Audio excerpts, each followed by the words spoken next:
Okay, hi everybody. Welcome back to our webinar series. If you haven't been here before, my name is Asha Labine, and I am going to graduate in 2023 with a degree in economics, global affairs, and digital marketing. And I'm Alina Coleman. I'm from Evansville, Indiana. I'll graduate this upcoming year in 2022, and I major in English and Spanish with a minor in education. Okay, so what we're going to be talking about today, we're going to be talking about books, purchasing books, different university resources that you're going to have, and everyone's favorite topic, extracurriculars and clubs and that sort of thing. So Alina's going to start us off talking about books. Yes, so oftentimes when we are planning for college, when we're planning to go to university, we forget about books and we save them to the last minute. And that's okay. But it's important to take into account that textbooks in the United States are very expensive.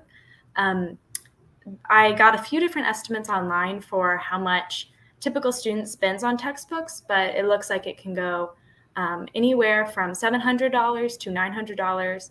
And with additional materials, if you're a STEM major taking additional labs and you have to purchase materials, it can cost over $1,000. So this is a cost that you do have to take into account when you're planning your budget for university. So how do you know which books you need to buy? Your course textbooks are available on the university bookstore website. So a few weeks before classes start, book lists are normally posted, and you log in to your university bookstore. You have your own account, and you can pull up the classes you're taking and the textbook lists for those. However, I would recommend that you don't jump the gun and you don't buy those textbooks right away as soon as you see the list posted on your bookstore website. Instead, it's recommended that you wait until the first day of classes when you get your syllabus, when your professor talks to you about the class, before you buy your textbook. That way you can find out, okay, I actually don't need this particular book till close to the end of the semester. Or the professor might say, we're not even going to use this textbook. They might say, you don't have to have the most up-to-date edition, which is often more expensive. You can use an older edition. So those are important things to know.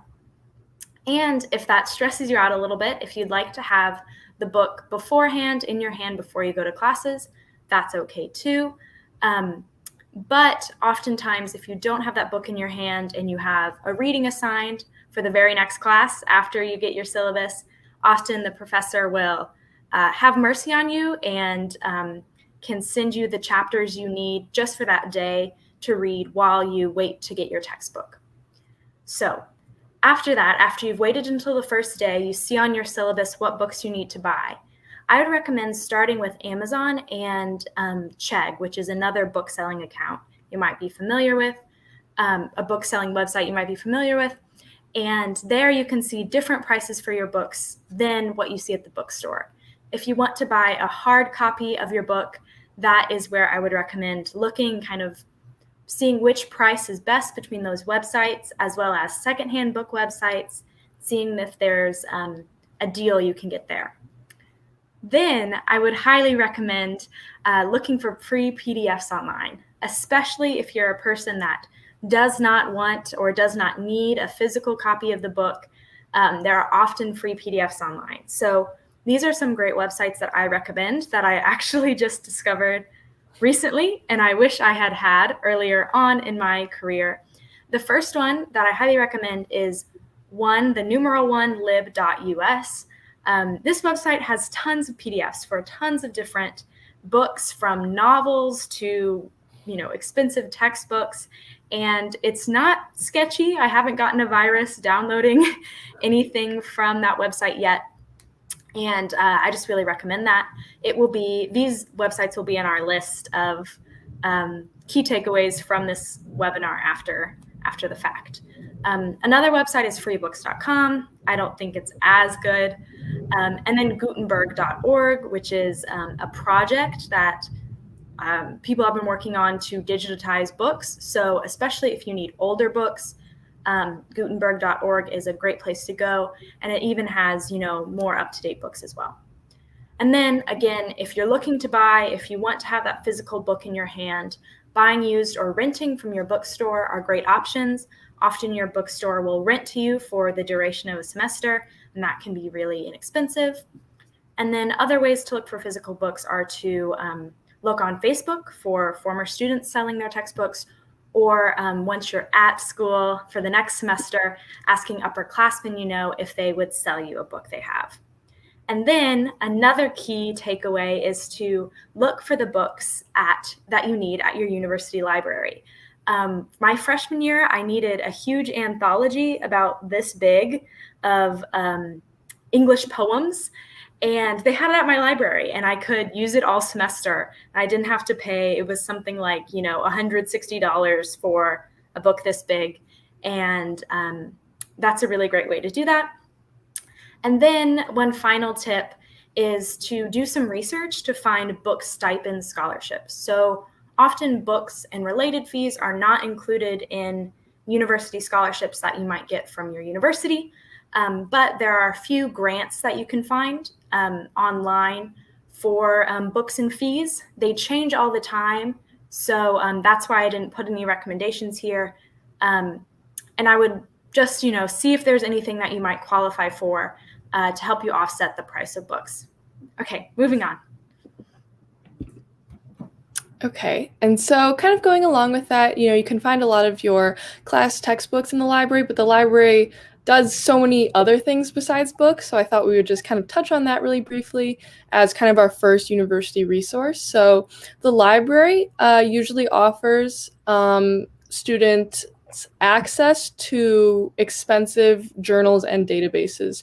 So there's a lot of information out there, but sometimes you need some sort of like restricted code, or the most relevant articles aren't always available just on Google. So that's kind of where your library comes in with these journals and databases. And they also offer news subscriptions. So our school offers a student subscription of the New York Times, and you can read as many articles on there as you want. You can get the app completely free, and a lot of universities have some sort of offering like this where it can help you kind of stay up to date, without the cost, which is really helpful.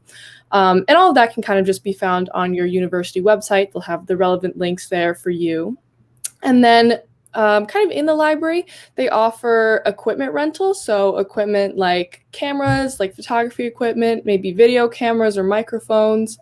Sometimes tablets or e-readers are also available to rent through your library, which is a really great resource. You can maybe even load some of your book PDFs on there. So that's a really great thing to do as well. They also obviously have study rooms in the library and media rooms. So that's just has like a big TV, places for you to kind of connect your computer to some sort of presenting like TV board type thing. So if you wanted to like share, like work on something with like a study group, you can project it on like a screen. That's kind of what a media room is. And then lastly, libraries usually have computer labs. So pretty self-explanatory, just a room full of computers. But what's really great about the computers is that they usually come preloaded with any sort of programs or software that any of your classes could possibly need you to have. So maybe instead of buying these programs or software, you might be able to just go to a computer lab and do it there. So for one of my classes, I had to download a statistics program, and it was like $150, and I only needed it for like 4 weeks. So I ended up just going to the library and using it there. So it's really helpful, and usually we'll have whatever you need on these computers. And then next, we're going to kind of look at some university resources. So this is just kind of like a mix of different things that your university probably does that you wouldn't even think about. So first, transportation resources. A lot of the time students have free access to their community, like whatever city their university is located in. They'll have access to the bus system for free, but also sometimes universities do shuttles. So if your university is really, really big, maybe has like an East and a West campus, they'll offer shuttles, so like mini bus routes throughout both campuses, so you don't have to walk all that way. So kind of shuttle service maybe every 15 minutes to kind of help you get to class on time. That's one of a really great resource for some of these bigger schools. Kind of as we talked about before in previous webinars, the university offers a lot of safety services. So campus police, the blue light system, kind of the emergency call system, and also a lot of bigger public universities offer the Safe Ride Home system, which is just, you call a number, you say, I need to be picked up, like I need a safe ride home, maybe from a party or an uncomfortable situation, and a volunteer will drive you home, no questions asked. So that's a really great resource as well. Next, we have the tutoring centers. So specifically with this one, obviously you're going to have like any class is going to have like a tutor, or like the math, science ones. It's always pretty easy to find a tutor for those. But one thing I would actually really recommend you do is maybe your first college paper or your first 2 papers. Try out your university writing lab, or if you have like a really, really hard essay coming up, obviously use it then too. But just kind of getting adjusted to, what's expected of you in a college level essay, different sorts of sentence structures, grammar, essay structures. It might be a little bit different than high school. So kind of getting that groundwork laid early and understanding what's expected of you before you actually have to turn in a lot of essays. So try out the writing lab. Most universities have them, like some sort of writing lab, writing center, writing tutoring, essay tutoring, something along those lines. But every university should have one. Next is health services. So this encompasses a lot of different things. So health services like mental health, so counseling, health and wellness. So if you get a cold, or something more serious, I don't know, you twist your ankle, the university will have some sort of health and wellness doctor's office for you to go visit. And then also under health services is disability services. So if you have any sort of disability, or even like ADHD or anxiety, you could visit the disability office. They might offer you some sort of exemption, extension, help with your classes. So if that's something that affects you, definitely check out your university health services. Next, kind of all-encompassing personal services, like different resources that your university offers. So this would include fitness centers. All universities have a gym that students can go to, free of charge. Or I say free of charge, but it's your tuition. So everyone, all universities have, yeah, exactly. So you'll have a fitness center somewhere on campus that you can go to, but then also depending on your school, sometimes you have other sorts of resources. So like our school has a hair salon like on campus that you can go to that like isn't super far. You can like walk to it and you can get your hair cut there. We also have like a flower shop that counts as like a personal service. So there's all sorts of like interesting kind of niche services that your university will offer that, maybe you hadn't expected. And then lastly, the bookstore. This is kind of all encompassing. This is where you would go to buy books if you wanted to. Usually this is like the most expensive place to get it, but they'll have every single book you need.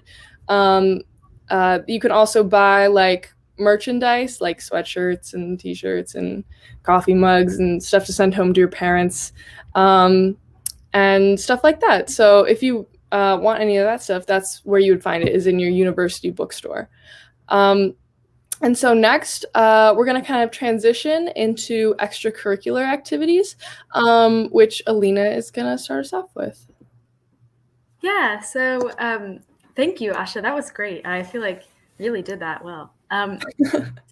So the first kind of main extracurricular activities that people normally think of are student clubs and organizations. So the difference between a club and an organization is kind of thin, but generally clubs are groups of people centered around like a common interest, while organizations are more like student government or larger parts of the university that fulfill a certain service to the university. But again, the distinction doesn't matter so much.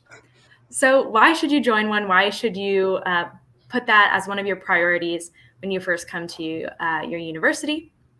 First off is to make friends, right? You meet people with similar interests who want to do the same things as you, and you can meet really your best friends there.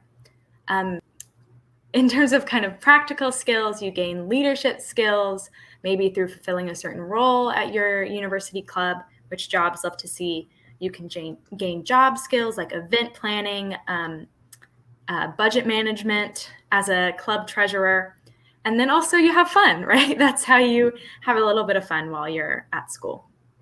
And then the types of clubs are really as endless as there are types of people. So as I mentioned, there's student government. These are students who are elected in some capacity. So you might be elected from the whole school. Everyone at the school votes for you. You might be elected from your particular residence hall. And then some people serve in unelected positions. They just serve to help get some stuff done. And in student government, you kind of pass sort of decisions and sort of binding agreements, and like you can help students maybe improve the dining hall options. So maybe you petition the administration to change some sort of dining situation, or to have a more sustainable university. You put in place more sustainable policies, but that's kind of what they do. And that's really good for students who maybe want to go into politics or public service. And then the arts. So a lot of things fall under the arts, a lot of things I'm interested in, so I might talk about them for a little bit. But a lot of universities have some sort of creative writing club. You can see in the top right corner, my creative writing club, that I'm in the back. And it's hard to see where I am, but I'm in the back there. And, where students share their writing that they work on. Then there's also musical organizations, like any type of choir you would want to join, bands of any kind, orchestras. One thing that's very unique to American college life is the marching band. So that's a band of wind instruments and drums that play while moving on the field during a football game. So if that's something you're really interested in, that's a great thing to try out for, to audition for. There are all sorts of theater organizations, musical theater organizations, stand-up comedy organizations. The list really goes on. Anything that you can think of, your university probably has, or you can start it yourself, which we'll talk about later. Then multicultural clubs and organizations. So this has to do with, for example, Latin American Student Union. So a group of students that, join together around like Latin American heritage and try to, maybe petition student government to do things that are favorable to Latin American students. Black Student Union is another one that you'll see at every university. And then, the list goes on and on. This also includes language clubs, so Spanish club, German club, where people get together and just speak in that language to practice. Then there's athletics. So outside of university athletics, which is like the big time, there's also club sports, where you do try out for the team and you play games against other club sports teams at other universities, and you have practices, pretty regular practices. Then below that, in kind of the rank of intensity, there is like recreational or intramural sports. So these are more like anyone who wants to join can just get in. You don't have to have a lot of experience, but often people do have some experience. And Asha can tell you more about that if you're interested. She's part of the rec volleyball team at Notre Dame. And I have a picture of that down in the corner, but she's not in it, unfortunately. I don't have any good pictures of our team. We never really took any, but I definitely recommend everybody to join some sort of like athletic rec league. Usually they have some pretty like fun ones. So some universities have what's it called? Quidditch. Yeah, Quidditch. Some universities have like Quidditch teams that play against each other, which is kind of wacky and fun. Or like frisbee golf, ultimate frisbee. Basically like any sport you could think of, and it's a really, really good way to meet people and just like instantly start having fun and create those bonds. So I definitely recommend it to anyone who's interested. Yeah, not my thing, but it's definitely great if you want to try it out.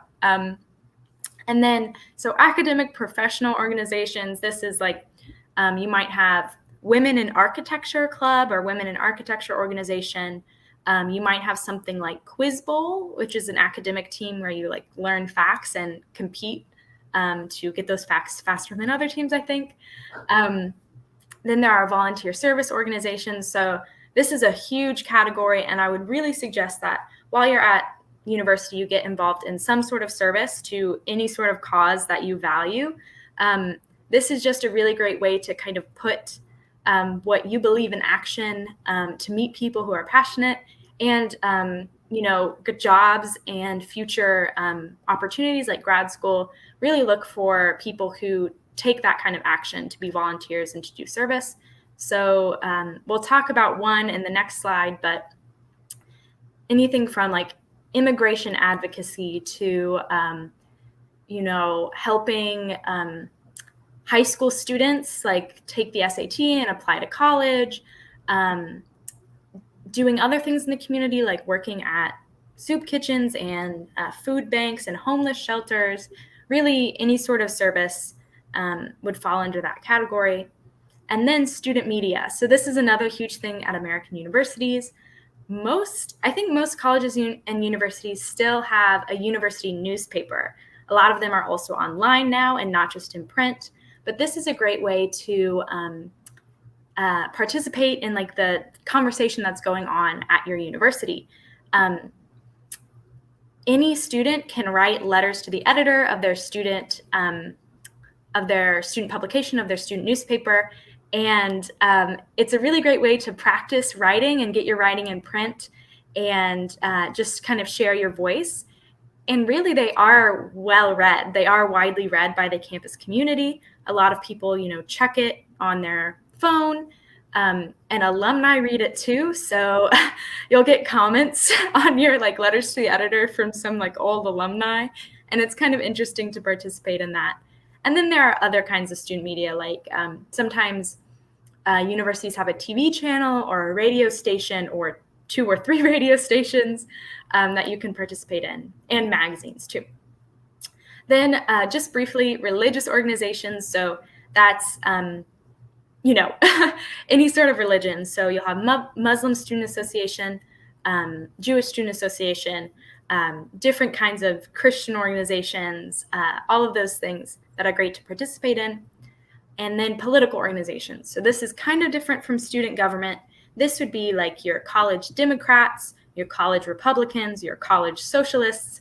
And this is more like get out the vote campaigns, trying to advocate for candidates for that party. And so if you're interested in the American political system, that would be a place to start, just to talk to people who are also very interested. There are also often organizations that are political and just foster kind of debates. So that can be a fun thing to go to and just hear people talk about issues. And then obviously the list goes on. So there's, again, like I said, there are as many clubs as there are people. And if there is a club that you think you should have, that you think other people would like, and that your university doesn't have, you can start one. It's actually pretty easy to start a club. You have to go through some like form filling out and administrative stuff with your student activities office or your student affairs office. And you can find that out on their website. But if there's something you want to see your university have, chances are there are other students who want to see that too. And it is also like a really rewarding experience to start your own club. So we'll move on to the next slide to talk about some unique clubs that you can look for at various universities to show you just how different clubs can be. So the first one is Gosh Yarn It, from the popular phrase gosh darn it. At Columbia University, this is a knitting and crocheting club. So they get together and they just knit, and they'll teach you how to knit too. There's the Bad Movie Club at Bradley University. So they just watch movies that have been tanked, completely destroyed by critics, like Sharknado, if you're familiar with it. A fun kind of cute club is the Adopt a Grandparent Club at Whitman College. So students are paired with people in nursing homes or people who live alone, like older adults, and they get to kind of like have an extra grandparent and like go to, I don't know, ice cream and football games with their with their grandparent. And then one that I would like to join is the Kent State Paranormal Society. So these guys get together and they look for ghosts. They go ghost hunting. You can see them out there in the middle of the night doing something. I'm not sure. And their whole mission is to prove that like ghosts and goblins are real. So that could be fun. That's definitely a unique one. Okay, so next we're going to talk about Greek life, kind of another one of those very unique to the United States extracurriculars. So I'm sure, Greek life isn't everywhere, but if it's at your university, I think it's definitely something to consider. So first of all, what is Greek life? When people talk about Greek life, what is it? Technically, there are 3 different types of Greek letter organizations. So it's important to kind of differentiate between all of them and figure out which one you want to do. So first is kind of the most traditional, what you think of when you hear Greek life, is the social organizations, also known as like, they're run by the Pan-Hellenic Society. So they're also known as like Pan-Hellenic organizations, if anybody ever calls it that.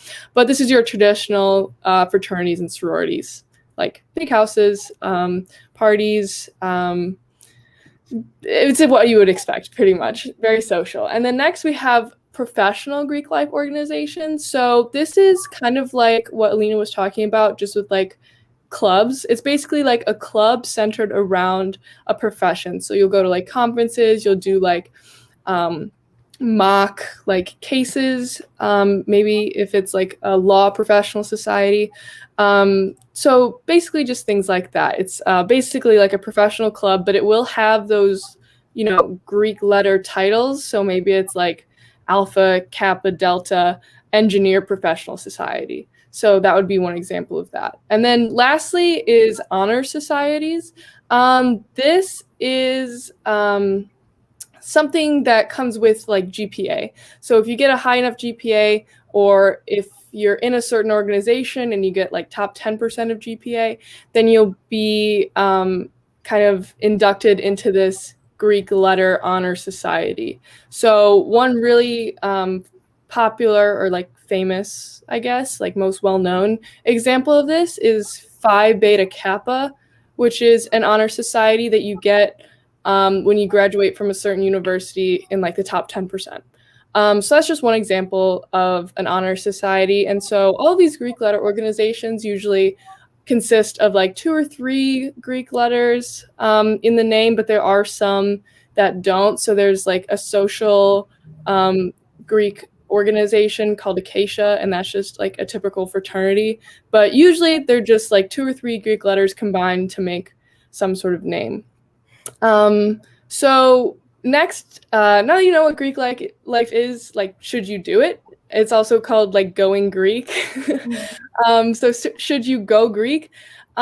It's not at every university, so it's important to kind of do your research beforehand to see if it is, and that if that's something you're interested in. But it's also not at a lot of universities. So 10% of all students nationally at any university become members of a Greek letter organization, a social fraternity or sorority. And so some of the benefits of joining a fraternity or sorority is you get a lot of social connections very quickly. It's usually they're fairly large organizations and they're like instant friends. So that's one reason. The next is academics. Studies have found that university graduation rates are 20% higher among members of Greek letter organizations than non-members. And fraternity and sorority members typically have higher than average grade point averages, so like higher GPAs than the rest of their school. One reason for this is that fraternities and sororities typically require their members to maintain like a certain academic standard.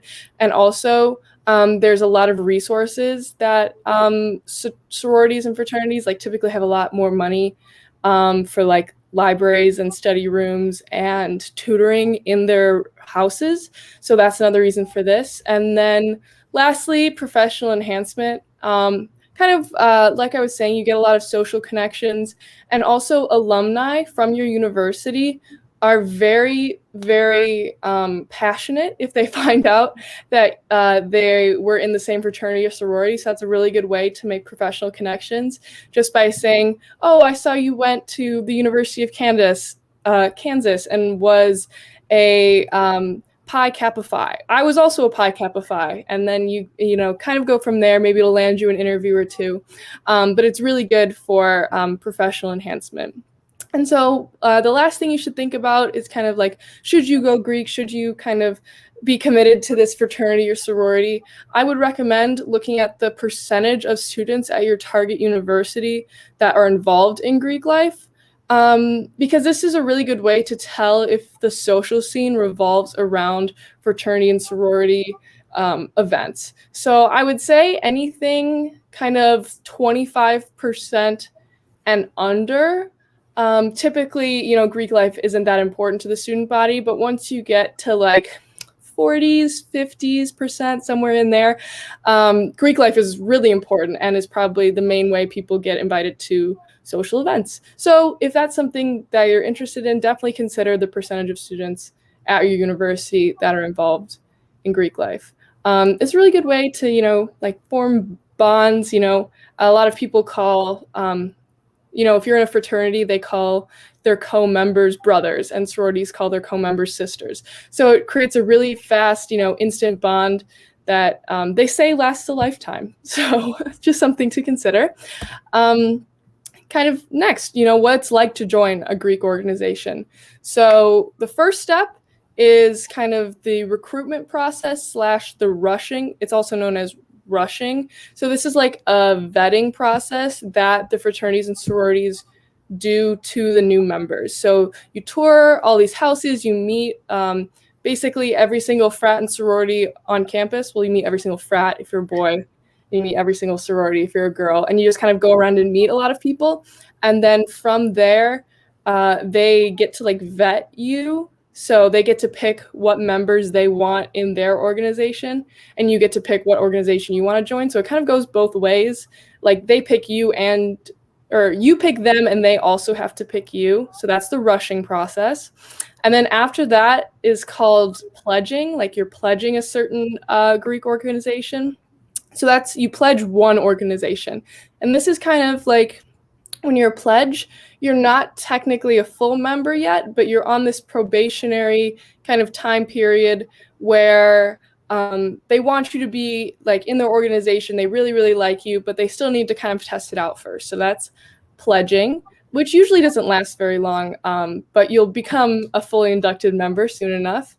Also, when you join a Greek organization, usually not your freshman year, but your sophomore year, they have the option for you to live in a house. Not all Greek life organizations have houses, but the ones that do, people call them as kind of like living in a hotel. So you get to live with all of your best friends, and usually there's like some sort of chef or meal plan in, really, really nice, like extravagant, like outdoor, like it's just a really big house, and it's really, really nice. And like these pictures, like they're huge, and they have like really nice furniture and like really nice like staircases. Like people say it's like living in a hotel. Next, you're going to have to go to weekly meetings called like chapter meetings. And that's basically where they talk to you about, kind of upcoming events, like social events, or usually fraternities and sororities have what's called a philanthropy project. So that's a really great way to get involved in volunteer or service work, is through your fraternity or sorority. They usually have like some cause that they, throw fundraisers for or volunteer with kind of throughout the school year. So that's a really great way to do that. And kind of next, what everyone's, I'm sure, thinking about is the social events. So you'll have like date parties where like you bring a date to a party. It's pretty self-explanatory. Or mixers where like a sorority and a frat get paired up and you throw a party or whatever. And like formals where you get to dress up and have a really great social event, which sound like a lot of fun, seem like a great time. And then kind of another thing to expect when you join these kind of organization is a certain amount of secrecy. So they are a little bit like clicky, because you do have that kind of entrance and rushing and pledging process. So it's kind of hard to join, so that's why there's all this like secrecy around it. So once you're a full member, sometimes they'll teach you the secret handshake or like some sort of symbol or password to get into the house. So you'll have some sort of like secrecy around it, which is kind of another element that's kind of fun. And lastly, you'll have what's called standards. So these are just kind of expectations set for your Greek life organization, like your sorority, that everybody in the sorority has to follow so that you maintain like a good image around campus, So standards are, academic, as I mentioned before. A lot of the time it's like social media standards. So sororities are usually harsher about this than fraternities, but one of the most like contested standards that you're probably going to have to follow is if you're in a sorority, they really don't like you posting with alcohol or at a bar or at a party or really anything like that, even if you are of age. So that's one of the standards that, you're expected to follow. I'm sure there's many, many more, but kind of as I said before, there's a certain element of secrecy. So you probably won't know the standards until you actually rush and pledge and join a fraternity or sorority. So that's kind of it for Greek life. It's definitely a little weird, definitely a little out there, but you form some really great bonds and make some really great friends. So if your university has it, check it out. Maybe you can rush and you don't have to pick and pledge a sorority or fraternity. You can just kind of see what the process is like. So next, I'm going to turn it over to Alina, and she's going to talk about kind of the last extracurricular activity that we're going to talk about today. Yes. So beside kind of like your jobs and that sort of extracurricular, which we talked about in a previous webinar, one common undergraduate extracurricular, especially at research universities, is research. So what is research? What does that mean? It sounds really fancy and kind of scary. Essentially, it's just the process of solving a problem or problems by posing certain questions and looking for ways to answer them. So one research project could be, how do clouds form? And I'm going to look at, whatever. You can ask any sort of question. Obviously, something a little more profound than that normally. But how is research that you do as an extracurricular different from, your research online for looking up what sort of university you want to go to, where you're reading through different types of universities or watching these webinars? Academic research joins a scholarly conversation. So as Asha mentioned, your library has access to all these different journals where scholars and academics publish articles that are read by their peers and you as a student, and you're trying to join that conversation. You have something to say, and you want to get in there somehow, either through publishing, presenting at a conference, or something like that. There are two main types of undergraduate research. The first is independent. So that's where you take on a project, you decide, this is what I want to research, and you often have a professor who is your advisor, and that professor, might meet with you monthly or weekly to discuss your progress. They might suggest things for you to read, but really you're the one in charge of the research. You're doing it yourself. It belongs to you. Versus a lab. So a lab is a great way to gain experience before you do an independent project, or to do something where you're kind of part of a team. A lab is not necessarily like a science lab where you have like vials and test tubes and you're, doing titrations. I'm not sure what they do in science labs. It really just means kind of a class where a group of people might get together to do this research, either together at different times. So that is led by a professor and maybe a team of graduate students or postdocs, so postdoctoral students. And they take on undergraduates. So they accept undergraduates into their lab, into the research you're already doing, and you get to do things that help them, and your name might eventually be on the publication that they put together.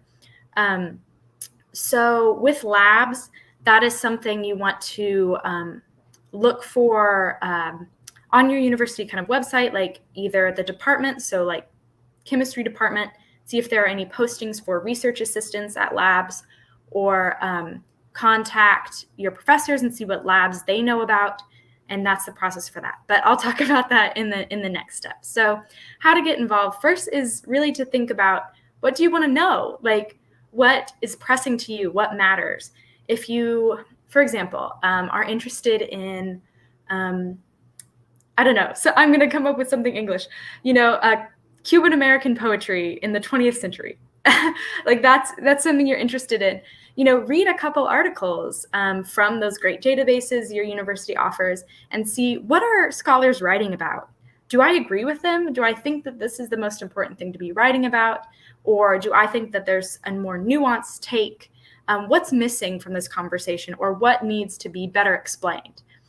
And then from there, once you have this idea, talk to your professors. So you can even reach out to professors who you might not personally know, but you see on the department website, and you've never had this professor, but they are studying Cuban American poetry, or they're studying, Latin American poetry in the US, and that's the person to talk to. So you can send them an email and say, hey, I'm interested in this. Do you have any advice? Maybe we can meet up at a certain time, that sort of thing. And from there, you start your independent research project. So your professor will guide you through, a series of refining questions, getting your research question really honed in so that you know what you're doing, and then you create your final projects, either a presentation or a paper. And then again, for lab-related research, you have to be a little bit proactive, just like in independent research, in finding what labs are currently accepting undergraduate students. So again, sometimes your department, like the education department at Notre Dame, has a list of labs, and you just go on that list and you say, oh my gosh, they're studying psychology of mathematics acquisition or something. That sounds so cool. I'm going to send that professor an email with my asking if they're accepting undergraduates at this time, and if I could send a resume in, right? And from there, you normally apply to that lab, they approve you. Labs especially might be paid, so you might get, in addition to academic credit, or with academic credit, actual payment for your research. And then a few other things. Learn about what resources your university offers. So at Notre Dame, we have the Center for Undergraduate Scholarly Engagement, which is where I got this definition of research. And they have advisors who can help you through refining your research question, finding professors that might fit that research, writing grants, all that sort of thing. And universities will often have some sort of undergraduate research advisors that can help with that. And then finally, follow through. So once you start your independent project, this is the hardest part. You have to finish it, right? And that can be really fruitful. Okay, I think we're at the end. I went on a little bit there, but do you have any questions?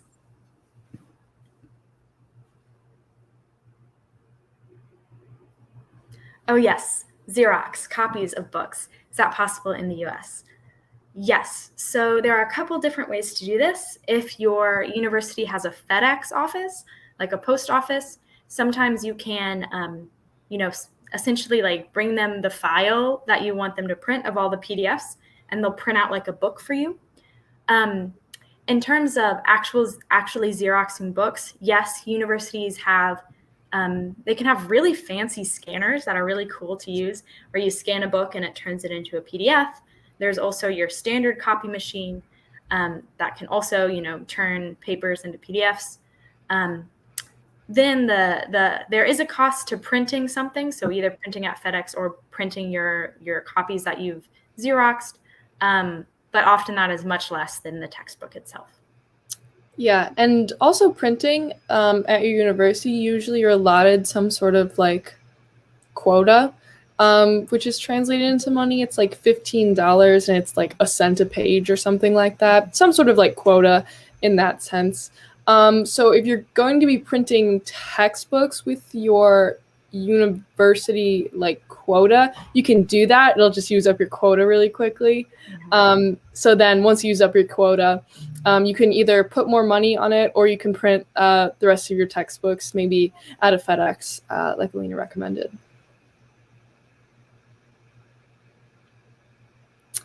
Okay, so our next question is about meal plans. And so I can just start it off really quick. Basically, a meal plan differs at each university, so you're going to have to do a little bit of research, but generally it's some sort of combination of like points or cash, kind of the same thing, and also swipes, which is like you swipe your ID card through some sort of scanner and it lets you into the dining hall. So that's what's like one entrance is like one swipe. So usually it's some sort of combination of that for your dining halls. And that's kind of like your general meal plan. And they have like light, medium, heavy, depending on like, you know, how hungry you are. Maybe you're like an athlete and you need a bajillion calories, so you get the unlimited or something. But there's all sorts of different combinations of it, and you just have to find what's right for you. In terms of the hours of the dining hall, our dining hall does have like terrible hours, like very specific, and like opens way too late and like closes way too early. So there are specific hours, but I know of some universities where their dining halls never close and you can go in at any point you want and you can like get a bowl of cereal at 2 a.m. if that's something you really, really want. So it does depend, but usually there are specific hours. And then in terms of having a meal plan and living at a fraternity or sorority house, you can keep a university meal plan. I don't know, Asha, you seem to know way more about fraternities than I do, about how you cook your own meals there. But in the dorms, it's pretty simple to prepare your own meals if you buy your own food, because there's often a kitchen and often not a lot of people are using it. So there's that, of course. Yeah, the only thing that I would say is complicated about preparing a meal in your dorm is actually getting all the stuff you need. So like usually there's not a grocery store on campus. You would have to go like outside of campus to get that, but like that's not super hard. That would be, I guess, the most complicated part of it. And in terms of fraternity and sorority houses, basically they do have a meal plan similar to a university meal plan. So usually they have some sort of chef, and the chef is there on certain days or maybe all days, and it depends on kind of your fraternity or sorority.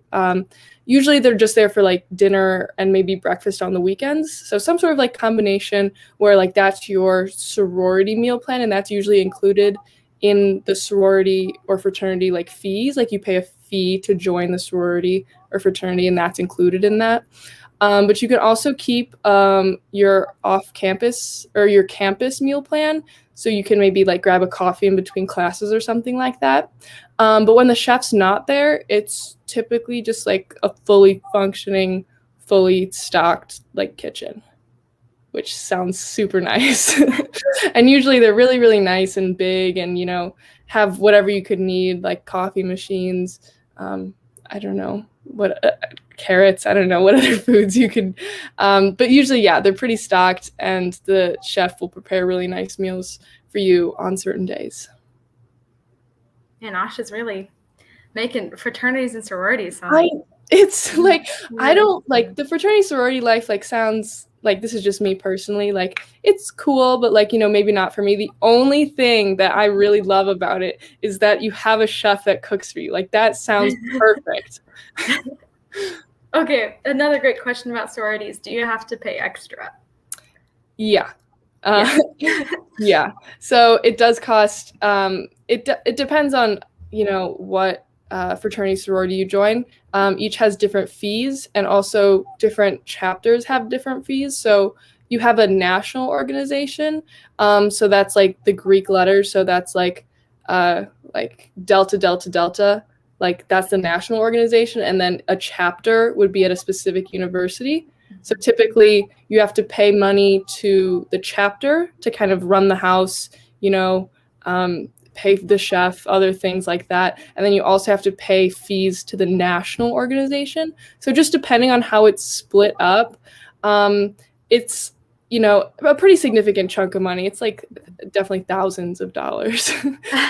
But Yeah. you know, you get your housing taken care of, and you get your meals taken care of. So it's definitely, you know, a balance between the two, because you don't have to pay, you know, housing and a meal plan anymore. Yeah. But it is fairly costly. I would say a few things. Your sororities and fraternities can fine you for breaking standards. Yeah. So that's something to be aware of. That carries like a price tag. But some fraternities and sororities offer kind of financial assistance if you really need it and you really can't afford it. So that's something to be aware of and to kind of look into on the national organization's website while you're rushing. Mm-hmm. Yeah, usually those types of scholarships come through the national organization and not through the universities. Mm-hmm. Typically. And we don't know. We don't have Greek life. This is also a really good question. Do you have to commit to a sorority for the 4 years? So technically, no. So when you pay by the year. So you're not committed for all 4 years. You can drop at the beginning of the year if you don't really want to do it anymore. So you don't have to commit. I know, or some people, I wouldn't say a lot of people, but some people, after they, you know, live in the house, maybe their sophomore, junior year, they decide to drop senior year because they don't want to go to the weekly meetings anymore and pay the thousands of dollars to not live in the house anymore. So I would say that's the most common reason for people to drop Greek life, is that they don't live in the house, and then therefore the price tag isn't worth it. But no, you definitely don't have to commit for 4 years. Yeah, I have nothing else to add.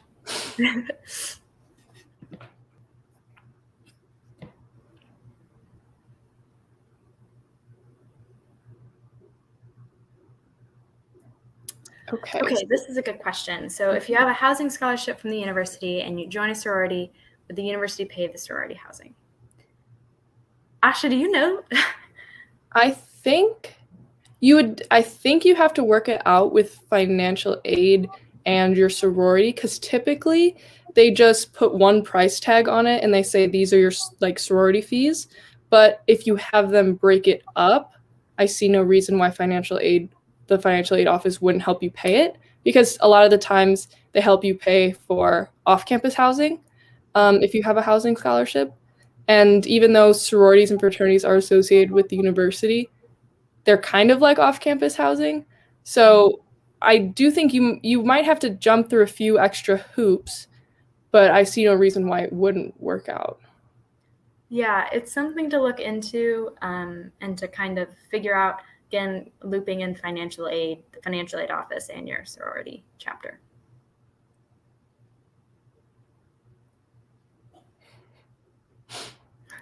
Thank you. Great. Well, we're glad we could help. We did have to do a little bit of research on the fraternities and sororities. Notre Dame actually doesn't have any. So, okay. Next question. Do you have to pay extra for any services at the university? Okay, this is a good question based on what you mean by services. So a lot of things that the university offers are like completely free. So including tuition. Yes, free to students who are paying tuition. So like writing center, often tutoring services, the gym, as we mentioned, you know, laundry can even be free at some universities. As we say, you have a print quota that's allotted to you, so $10 or $15, and after that, you might have to pay. But obviously, certain services do require you to pay extra. So like getting your hair cut at the university, if you have a hair salon, as Asha mentioned, that costs extra. The university is not paying for that. And there are other sorts of things you might have to pay for. Yeah, so like, the only thing I can think of is that, you can, like, the gym services are free, like the general gym, but then if you want to, like, sometimes they let you hire like a personal trainer or like join a Pilates class, like sometimes that'll be like $20 or something like that, but like the general gym is free. So like that's how they get you. Yeah, fitness classes. Laundry is variable depending on the university. So our university just made laundry free this past year. It was a big deal. Yeah, it was a big deal. So there are a couple different ways. Sometimes you pay with your student ID card, whatever type of like money you have on there. You might pay with that. Sometimes you have to have quarters, which I think is a little more antiquated. Definitely getting phased out, but some of the older ones probably still have quarter laundry machines. And generally, like if you have a laundromat, like a laundry room in your dorm, the machines will still take quarters if you have a bunch of quarters. My dad made me bring a bunch of quarters to school to pay for laundry, so I had to use them all freshman year, and it was like kind of embarrassing, but not that big of a deal. So yes, it depends. Oftentimes a load is not very expensive. They do know that you're students, so not as expensive as a commercial laundromat, but yes, something to take into account.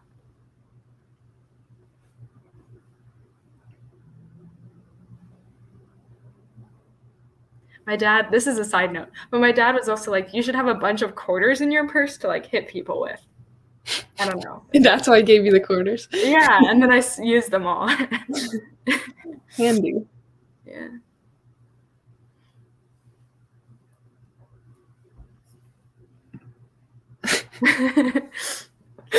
Okay, this is a really good one. Is it mandatory to get the health insurance the university offers? No. Short answer, no. No. Often if you have your own insurance, which can be different if you're an international student. So that's something that I don't know a lot about, is like international coverage and how that would work. But if you have your own insurance, you often don't have to get it. The university will offer health insurance. It's often at a pretty reasonable rate. It's not entirely expensive. It's obviously more than if you're on your parents' insurance and not paying for it yourself. But no, I would recommend having some sort of insurance, though. Yeah, I think I can also do some research and put this on some sort of like write-up or link or something. But they do have like international health coverage to some, because like study abroad office helps people a lot with that, like international health coverage, and I'm sure your international student office would help you out with that too. But it's not mandatory to get the health insurance the university offers.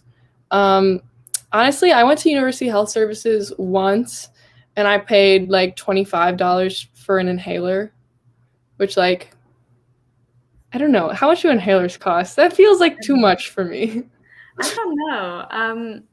It's also kind of, the university health insurance is also good for if, so one thing we didn't mention that University Health Services will do is that if they can't treat you there, they will often give you a ride or help you get to, an off-campus hospital or an off-campus specialist. And so that's when the health insurance is really beneficial, like the university health insurance that you can use if you have an accident and you need to go like take an ambulance to the hospital. Remember in the US ambulances are very expensive. So don't recommend those. Yeah, that is drive yourself. Yeah, try as hard as you can not to take an ambulance anywhere. But do not take them as casual rides. That's really one of the reasons to get that university health insurance is if, depending on the coverage, depending on, if there is something where you need to go off campus and you're not at the University Health Services themselves. Generally, University Health Services will treat you without insurance, I believe. Oh, yeah. Yeah, you don't have to have insurance to go to the university health. You don't have to have insurance to really go anywhere, but it will be significantly way more expensive. Yes. University Health Services is usually pretty good about, even if you don't have insurance, it's not as expensive as a regular hospital just because they don't do as much. So like if you need just like a prescription filled or something, it's typically cheaper at like maybe your university health services or your university pharmacy than a regular one. Yes. Yeah. So that was us trying our best to figure out the American health system. It's just complicated. Very complicated. But thank you all so much for attending these webinars. It's been great to get to, do some more research on these things and talk to you about them.